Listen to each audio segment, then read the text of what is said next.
Class is now open. Okay, I'm down under here getting ready to fix this.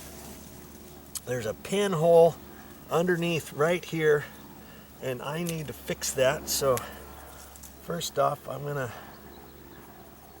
kind of mark where that is, and it was from another sprinkler pipe, snapped off, and the section is underneath here, the little coupling. So I'm gonna have to cut that out, and I'm gonna put a 5/8 compression coupler in there.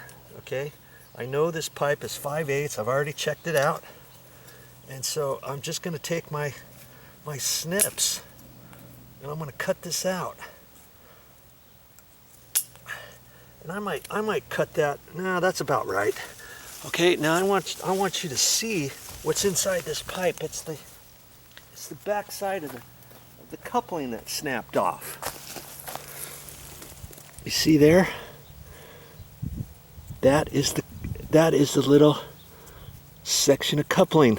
So I couldn't, if you see something that gets snapped off like that, you know there's no way you want to push that in with your little tool and put another coupling on there, because this little goodie right here is going to get into your sprinkler line.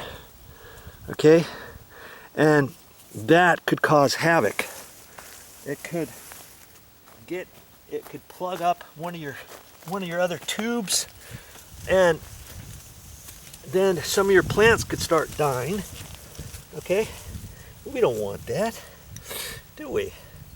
Okay, this tube is coming. Oh, it's coming from underneath. I don't know why they put them underneath, but this one is underneath again, and it zipsy doodles on over to here. Okay, so I'm gonna have to decide what do I want to do with this one. I don't really want to move it too much, because if I do, it could snap off. This stuff is 25 years old, it's brittle. I start playing around with it, I could on this pipe right over this way, there's another one that comes down. I like to put them off to the side, you know, rather than underneath. That's silly. Okay, so now I'm gonna just hold this up here, and this doesn't have a center line, so I can slip this pipe on however I want. So I'm gonna kind of center it on there, and I'm gonna put a mark on both sides.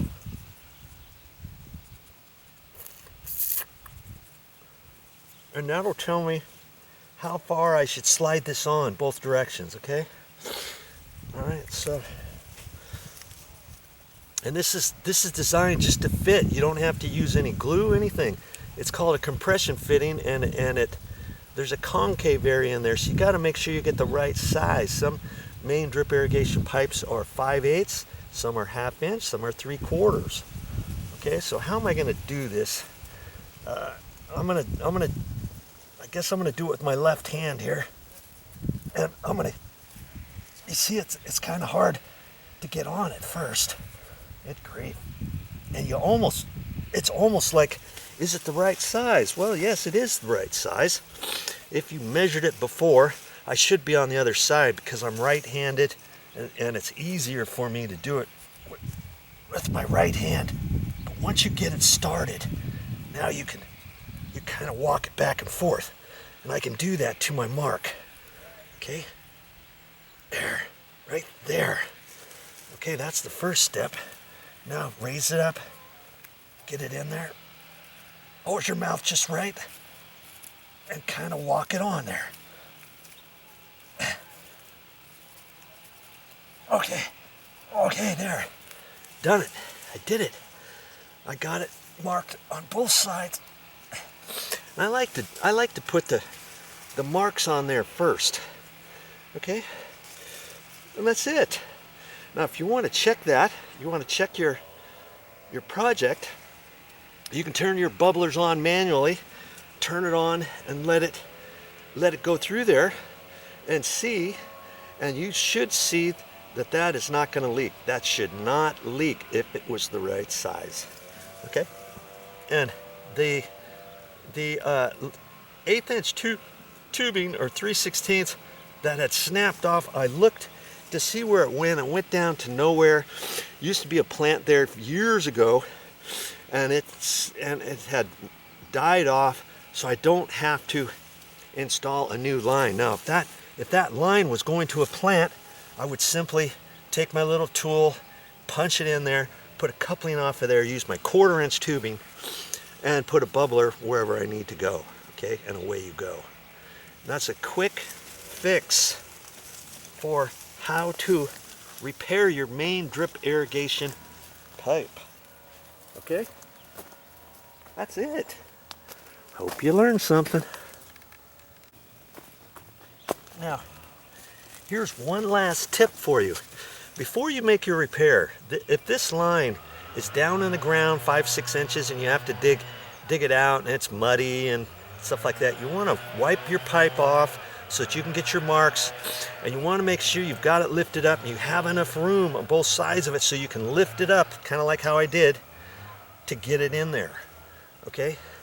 And make sure you do not, the important thing is to make sure before you cut it with your cutters, and I just happen to use these sheet metal cutters, those worked out really good. You could use tin snips or electrical cutter, hacksaw, whatever.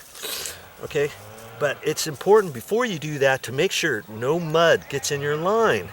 You get any little bits of mud and granules in there, what's going to happen is when you turn this back on, whichever way uphill it's going to go, that mud and grit could go in and it could get lodged into one of your drip bubblers on down the line.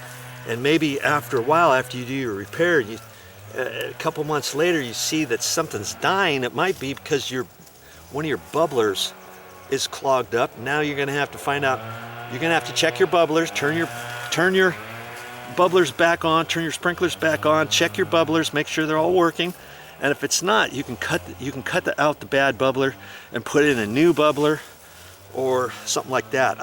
I'm not sure if you can actually clear out a clogged bubbler, how hard that is, because the bubblers don't cost you that much at the store, and you can get a 10-pack, and that's what I like. I try to do.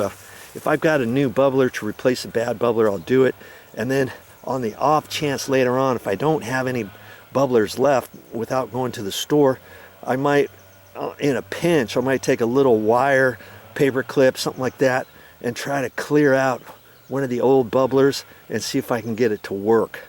But again, I don't know how well that's gonna do it. I don't know how they make the inside of the bubbler and all that kind of stuff. Okay, there you go. I hope you enjoyed the video.